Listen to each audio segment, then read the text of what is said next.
Taqabbalallahu minna wa minkum. Semoga Allah Azza wa Jalla menerima amal-amal ibadah kita semuanya. Selamat Hari Raya Idul Fitri. Dan bersamaan dengan ini juga kami ingin menyampaikan sedikit nasihat terkait dengan reuni Lebaran. Berjumpa dengan kawan-kawan lama, apalagi berjumpa dengan saudara yang masih punya hubungan kekeluargaan, yang masih punya hubungan kekerabatan. Ini adalah salah satu bentuk pendekatan diri kepada Allah Subhanahu wa Ta'ala, apakah di hari Id maupun di hari-hari yang lain, karena menguatkan hubungan persaudaraan sebagai sesama Muslim. Begitu pula sebagai keluarga adalah dianjurkan di dalam syariat, sangat diperintahkan di dalam syariat, menjaga hubungan baik antara sesama Muslim, terutama yang masih punya hubungan kekeluargaan. Allah Subhanahu wa Ta'ala berfirman, innamal mu'minuna ikhwah. Sesungguhnya orang-orang yang beriman itu bersaudara.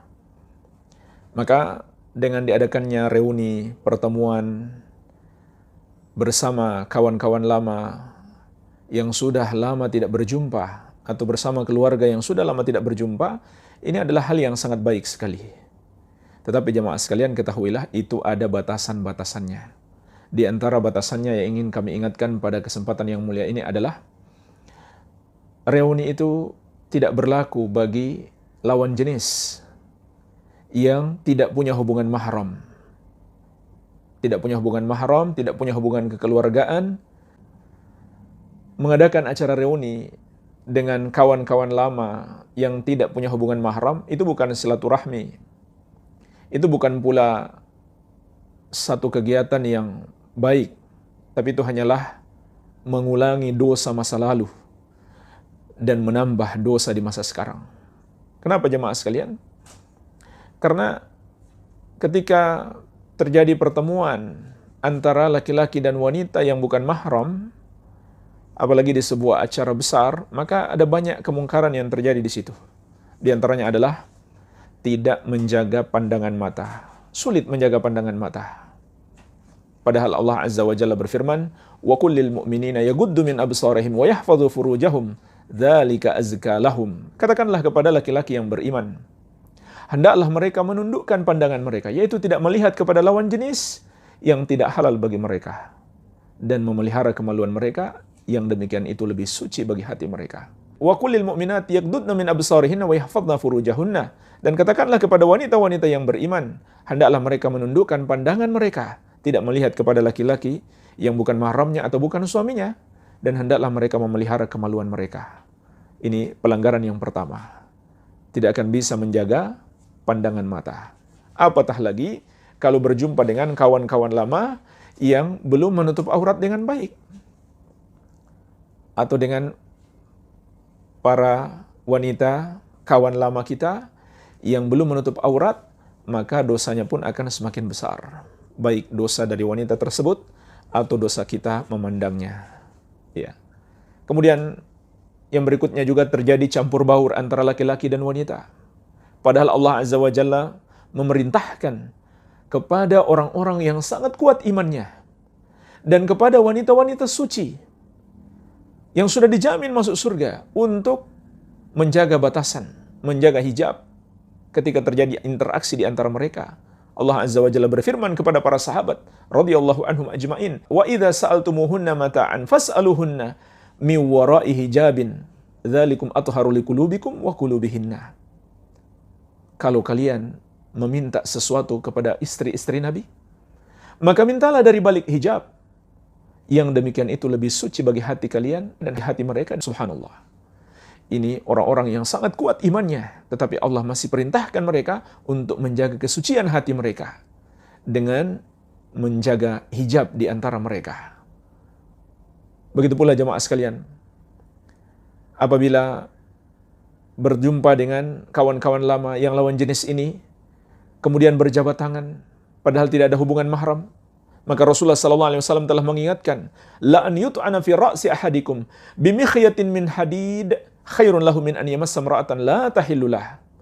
Ditusuknya kepala seorang dari kalian dengan jarum besi, itu lebih baik daripada dia menyentuh seorang wanita yang tidak halal baginya. Mengapa jemaah sekalian semua ini dilarang? Karena ini semuanya adalah pintu-pintu yang menjerumuskan kepada zina, hubungan terlarang. Makanya Allah Azza wa Jalla mengingatkan kita, wala taqrabuz zina innahu kana fahisyatan wa sa'a sabila. Janganlah kamu mendekati zina, karena sesungguhnya zina itu adalah perbuatan yang keji dan seburuk-buruknya jalan. Perhatikanlah ayat yang mulia ini. Allah tidak mengatakan langsung jangan berzina, tapi kata Allah jangan mendekati zina. Artinya bukan zinanya saja yang dilarang. Hal-hal yang mendekatkan kita, menjerumuskan kita kepada zina, itu juga dilarang. Mulai dari pandangan mata, bercampur baur, bersentuhan, sampai akhirnya berdua-duaan. Ini semuanya dilarang dalam syariat. Dan ini bahkan bukan sesuatu yang kita khawatirkan lagi. Tetapi ini sudah betul-betul terjadi. Terjadinya perjumpaan, pertemuan dengan kawan-kawan lama yang berlainan jenis ini. Antara laki-laki dan perempuan yang tidak punya hubungan mahram. Kemudian akhirnya mengantarkan kepada perzinaan. Kemudian juga menghancurkan rumah tangga. Karena muncul CLBK, cinta lama bersemi kembali. Cinta yang terlarang. Cinta yang tidak diikat dengan hubungan yang halal. Bersemi kembali. Maka pada akhirnya reuni-reuni seperti ini hanya menjadi pintu setan. Hanya menjadi senjata-senjata setan untuk menghancurkan kita. Jadi ini bukan reuni yang benar. Kalau ada acara pertemuan antara kawan-kawan lama yang laki-laki dan perempuan yang tidak punya hubungan mahram. Iya. Barangkali sebagai solusinya, kalau mau adakan pertemuan, maka buatlah hijab. Dan para suami berjumpa dengan para suami, begitu pula para istri berjumpa dengan istri-istri yang lain. Jadi itu bisa dijadikan solusi. Kalau memang mau saling berkunjung, saling berziarah, memanfaatkan momen Idul Fitri, memanfaatkan momen Ramadan dan buka bersama, maka boleh saja kita setting acaranya dengan terpisah antara laki-laki dan wanita. Sehingga kaum laki-laki berjumpa dengan kaum laki-laki saja, dan kaum wanita berjumpa dengan kaum wanita saja.